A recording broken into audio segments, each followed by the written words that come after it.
You've heard of Egypt, Rome, and Greece. These are the civilizations that filled your textbooks, your movies, our documentaries. And it was led, at some of its greatest moments, by women. This is the Kingdom of Kush. And by the end of this video, you will never see African history the same way again. Before we go any further, let's get something straight. Africa was not a dark, empty continent waiting to be discovered. While Europe was still figuring out how to build stone walls, there was a civilization thriving along the banks of the Nile River. Not just in Egypt, but further south, deeper into the heart of Africa, in a place the ancient world called Kush. Kush was located in what is today northeastern Sudan, not Egypt, Sudan. And this distinction matters, because history has spent centuries giving Egypt all the credit while erasing the civilization that rivaled it, influenced it, and, at one extraordinary moment in history, actually ruled it. The Kingdom of Kush emerged around 2400 BCE near the city of Kerma, making it one of the oldest African states outside of Egypt. Let that sink in. We are talking about a civilization that began nearly 4,500 years ago. Its strategic location made it one of the most valuable pieces of land in the ancient world. It sat directly at the crossroads of sub-Saharan Africa and the Mediterranean, making it the ultimate gateway for trade. Gold, iron, ivory, incense, ebony, exotic animals, everything the ancient world wanted passed through Kush. Kush didn't just sit on the trade routes. It controlled them. Now, let's talk about money, because this is where the story gets truly shocking. The ancient Egyptians had a name for Kush. They called it Ta-Nehesi, which translates to the Gold Land. The Gold Land, the Eastern Desert, and the regions south of Kush were packed with gold deposits, and Kushite gold mines produced wealth that rivaled, and at times surpassed, Egyptian operations. This gold didn't just make Kush wealthy. It made Kush legendary. The Persian king Cambyses II, one of the most powerful rulers of his era, reportedly launched an entire military expedition specifically to sack Meroe, the capital of Kush. His army never made it. The desert swallowed them whole. The city was so wealthy, so mythologized, that even mighty Persia wanted a piece of it. But gold was just the beginning. Kush also mastered iron production. At a time when iron was the most advanced military and industrial technology in the world, Kush built massive iron smelting facilities in Meroe that could produce weapons and tools on an industrial scale. Archaeologists have found enormous slag heaps around Meroe, the industrial waste of one of the ancient world's greatest iron empires. And here's something that almost nobody talks about. Kush minted its own currency and had sophisticated banking systems. And all that wealth was on full display in its cities. Meroe, the capital, was an agricultural and industrial complex sitting on the banks of the Nile. The upper class lived in large palaces and houses looking down on broad avenues lined with statuary. Massive temples, pyramids, the kind of monumental architecture that screams, "We have power, we have money, and we are not going anywhere." Speaking of pyramids, let's have a real conversation about this. Most people think of pyramids and immediately picture Egypt. Giza, the Great Sphinx, the famous monuments that draw millions of tourists every year. But do you know which country has more pyramids than Egypt? Sudan. Modern-day Sudan, the land of ancient Kush, has more pyramids than Egypt. More. There are around 200 to 255 Kushite pyramids still standing today, concentrated around the ancient cities of Meroe, Napata, and Nuri. These pyramids are distinct from Egyptian ones. They are steeper, more narrow, and often smaller, but they are equally remarkable. They represent a civilization that took the Egyptian tradition, adapted it, made it their own, and built more of them. And inside those pyramids? Incredible treasures. Gold jewelry. Elaborate burial goods. Evidence of a people who believed in life after death with the same fervor as their northern neighbors. The most extraordinary thing about Kush's pyramids is what they tell us. This civilization did not consider itself inferior to Egypt. It considered itself an equal and often a superior. These pyramids still stand today in the Sudanese desert, largely unvisited, largely unknown to the world. A world wonder hiding in plain sight. Now we get to the part that makes this story truly extraordinary. The part that absolutely nobody taught you in school. The kingdom of Kush conquered Egypt. Not the other way around. Kush conquered Egypt. By the 8th century BCE, Egypt was in serious decline. It was fractured, politically weak, divided. And to the south, Kush had been quietly growing, building power, wealth, and military might for generations. The Kushite king Pi saw the chaos in Egypt and made his move. His army marched north along the Nile and systematically defeated the fragmented Egyptian princes one by one. He unified the country and became pharaoh of Egypt. This began what historians call the 25th dynasty of Egypt, also known as the Nubian pharaohs or the Ethiopian dynasty. For roughly a century, from around 744 BCE to 656 BCE, the most powerful throne in the ancient world, the pharaoh's throne of Egypt, was occupied by black African kings from Kush. And here's the thing that makes it even more remarkable. Kush didn't enter Egypt as destroyers. They came as preservers. The Kushite pharaohs were deeply devoted to Egyptian culture, religion, and tradition. They restored temples that had fallen into decay. They rebuilt monuments. They reinvigorated the worship of Ammonius. In many ways, the Kushites loved Egypt more than the Egyptians did. King Kashta had already made his move years before the conquest, quietly arranging for his daughter Amenertis I to be appointed God's wife of Ammonius at Thebes, one of the most powerful religious positions in all of Egypt. No army needed, just strategy, patience, and influence. Under the Kushite pharaohs, Egypt experienced a cultural and architectural renaissance. Pyramids were built again. A tradition that had fallen out of fashion in Egypt was revived by kings from the south. The civilization that Egypt had once tried to dominate had become Egypt's rulers and Egypt's saviors. Now I want to tell you about a woman. A queen. A warrior. Someone who did something that almost nobody in the ancient world managed to do. She went to war with the Roman Empire, and she won. By 30 BC, Rome had conquered Egypt. The great Cleopatra was dead. Augustus Caesar, the most powerful man in the world, now controlled the richest land in the Mediterranean. And naturally, his eyes drifted south. Toward Kush. Toward Meroe. Toward all that gold, all that iron, all those resources. Rome imposed heavy taxes on the Nubian people living under their occupation. They demanded tribute. They essentially told Kush, "You're next." The queen of Kush at the time was named Amenirines, the Kandake, a title meaning great woman or queen mother. And she was not interested in being anyone's vassal. In 25 BC, while the Roman prefect of Egypt was away on a military campaign in Arabia, Amenirines saw her moment.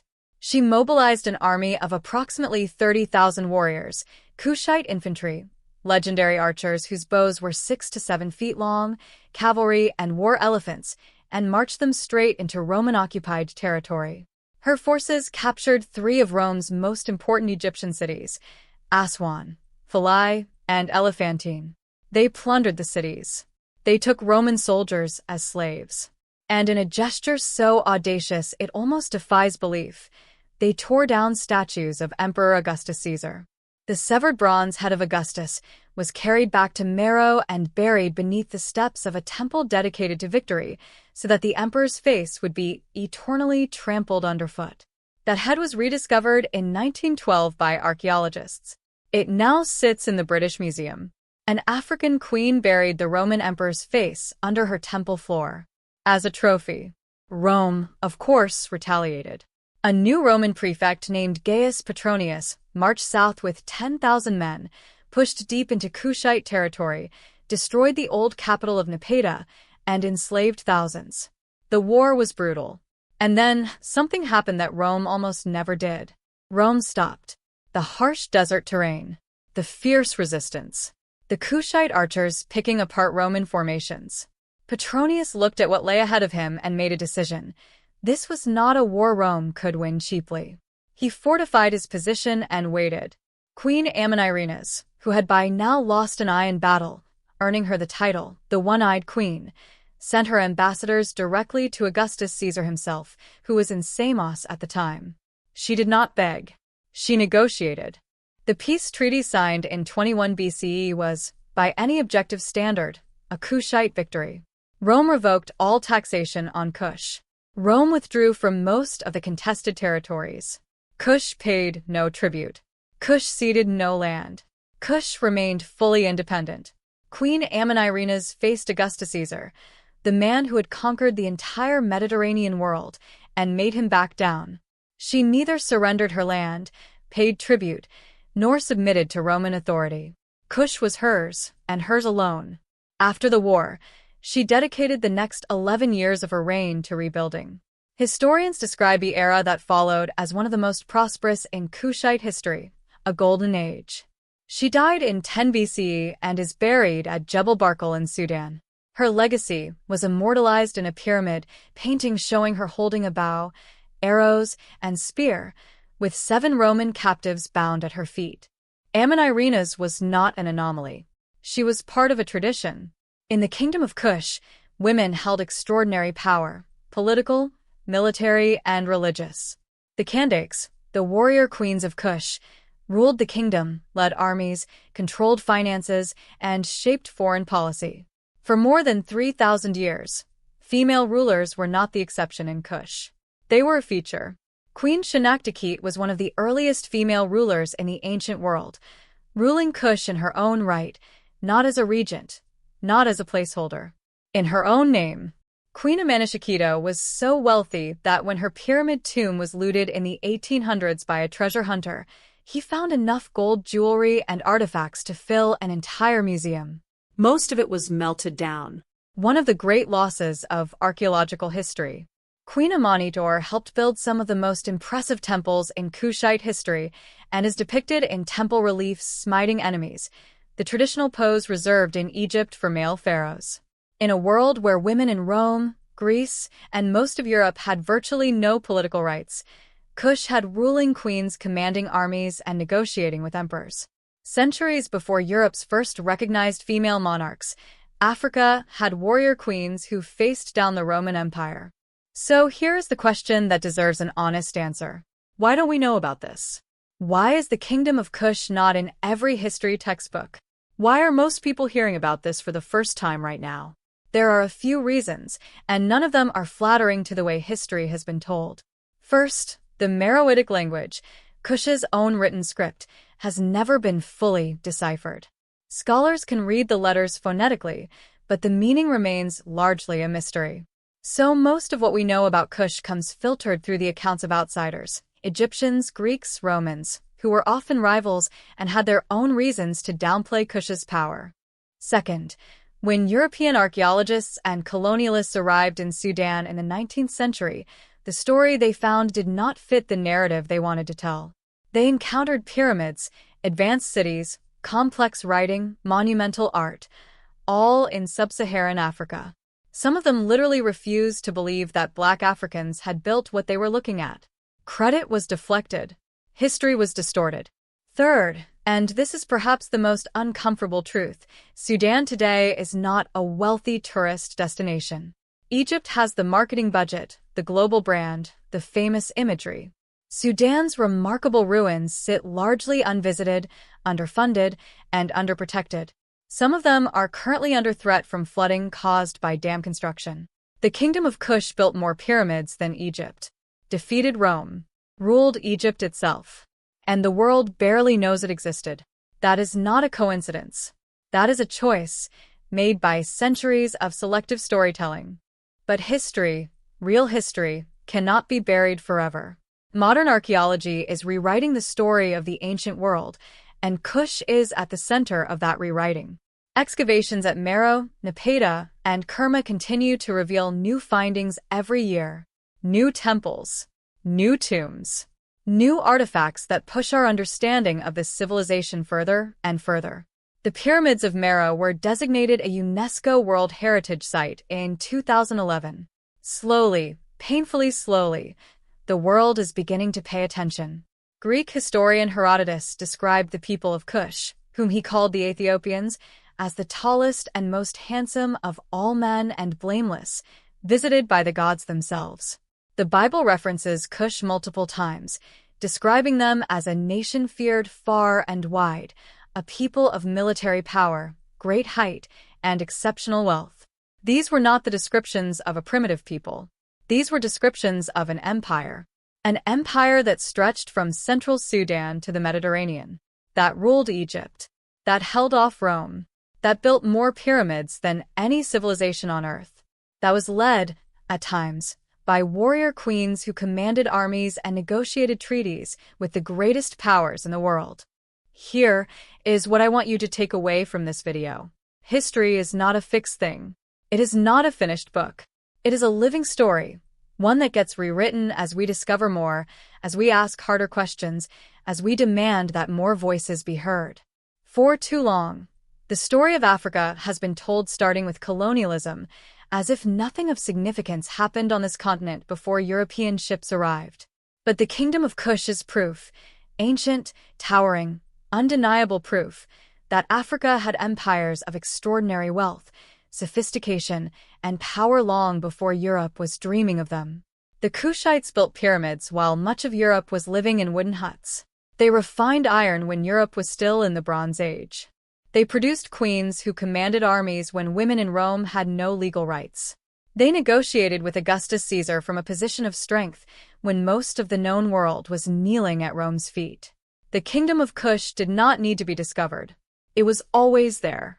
We just stopped looking.